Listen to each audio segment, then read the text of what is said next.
Pessoal, antes de iniciarmos o vídeo, gostaria de pedir generosamente sua atenção para o Amparo Tereza Cristina, um asilo que tem sido refúgio de mais de 60 idosas totalmente carentes desde 1924. No Amparo, cada ruga conta uma história de vida, cada olhar carrega memórias preciosas e cada passo reflete a jornada de uma alma envelhecida, mas repleta de sabedoria. O Amparo Tereza Cristina enfrenta uma batalha diária pela sobrevivência, pois não recebe qualquer ajuda governamental. Sua existência é sustentada unicamente pelo amor dos sócios e a dedicação incansável dos voluntários. Ao tornar-se sócio ou voluntário do Amparo Tereza Cristina, ou mesmo fazendo a sua doação, você não está apenas doando recursos, está oferecendo esperança, calor humano e a promessa de dias melhores para essas vovós que tanto precisam. Cada contribuição é um elo valioso na corrente de solidariedade que mantém viva a chama da esperança no coração do Amparo Tereza Cristina. Para maiores informações, vocês podem acessar o Instagram da instituição. O link está na descrição deste vídeo. Seu gesto de generosidade pode ser a luz que ilumina os dias dessas vovós, proporcionando-lhes conforto, dignidade e a certeza de que não estão sozinhas.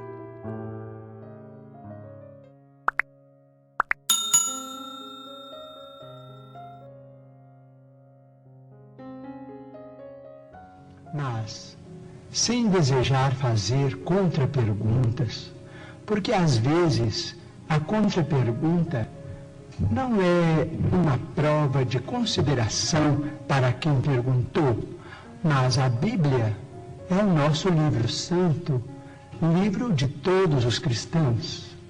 Nós, os espíritas evangélicos, nos detemos no Testamento Novo para compreender a essência dos ensinamentos de nosso Senhor Jesus Cristo e daqueles que o sucederam, os apóstolos da causa evangélica.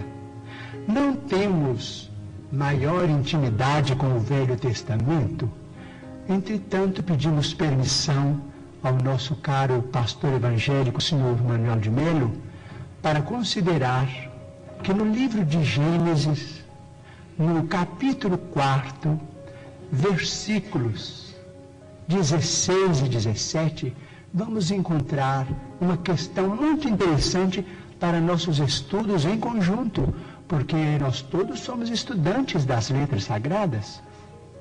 O capítulo 4 trata, por exemplo, da união de Adão e Eva para o nascimento dos seus 3 filhos, Caim, Abel e Sete.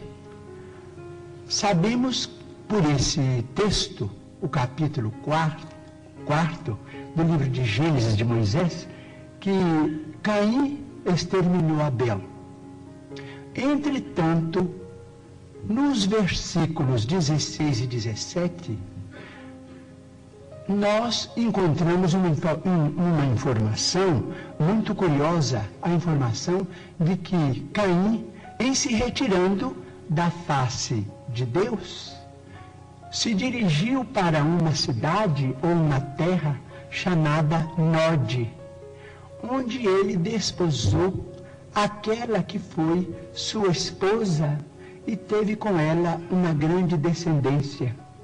Então, estamos perguntando se determinados textos do Antigo Testamento não seriam códigos que nós precisamos estudar com mais segurança para não cairmos, por exemplo, em contradição do ponto de vista literal. Nós precisamos estudar com técnicos e pesquisadores de história, que nós os temos hoje em todas as direções.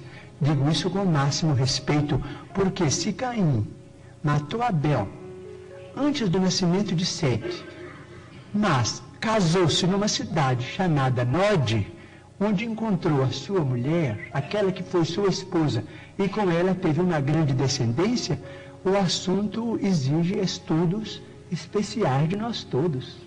Porque segundo a criação no jardim edênico, a família inicial teria sido constituída pelas 4 pessoas às quais se refere o nosso caro pastor evangélico, Sr. Manuel de Melo, Adão, Eva e os 2 filhos primeiros do casal.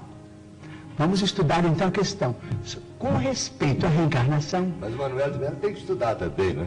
Todos nós. Então vamos chegar a uma conclusão.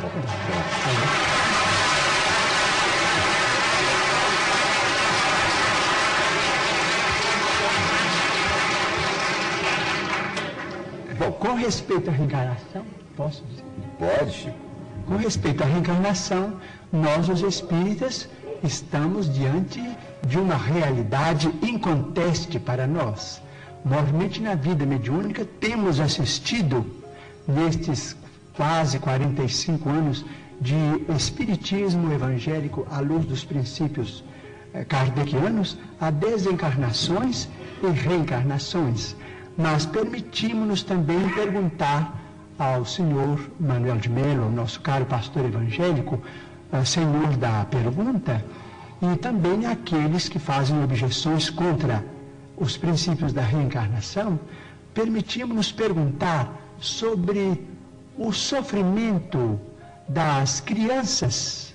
Por exemplo, não vamos nos referir aos adultos, porque seria alongar muito a resposta, mas vamos pensar nas crianças. Por exemplo, nós, os espíritas, muitas vezes encontramos determinados casos de suicídio, e às vezes suicídio acompanhados de homicídio, ou às vezes apenas de homicídio.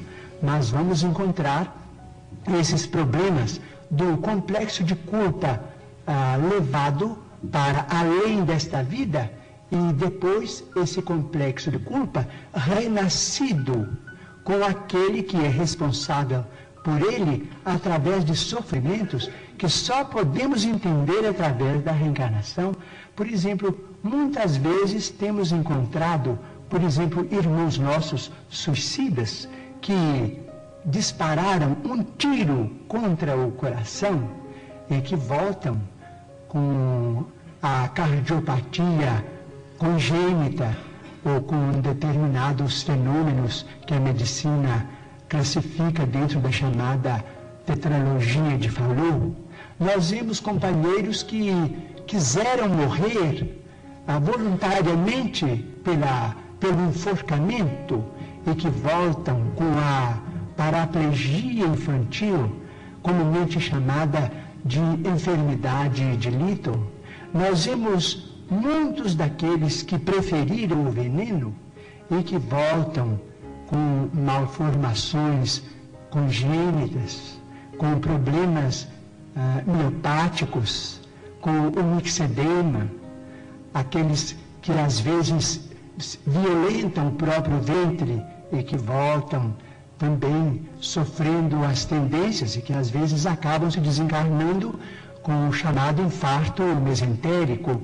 Nós vimos, por exemplo, aqueles que preferiram morrer pelo afogamento para se retirarem da vida num ato de rebeldia contra as leis de Deus. Vemos, por exemplo, aqueles que preferiram o afogamento e que voltam com o chamado enfisema pulmonar.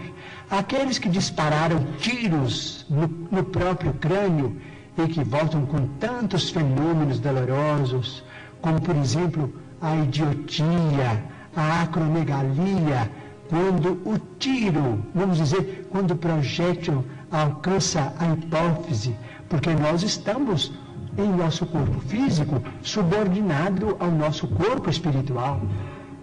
Então, principalmente nos fenômenos, os fenômenos decorrentes do suicídio por tiro no crânio são muito dolorosos, porque vemos a surdez, a cegueira, a mudez congênitas, e vemos este sofrimento em crianças incompatíveis com a misericórdia de Deus, porque nós sabemos que Deus não quer a dor.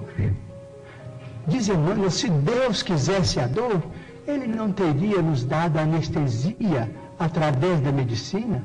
A dor é uma criação nossa.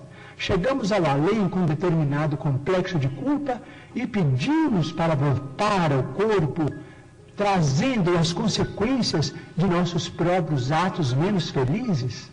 Então, pedimos ao senhor Manuel de Melo, nosso caro pastor evangélico, que tem trabalhado tanto e cujo mérito nós todos reconhecemos e reverenciamos, para pensar conosco nestes problemas.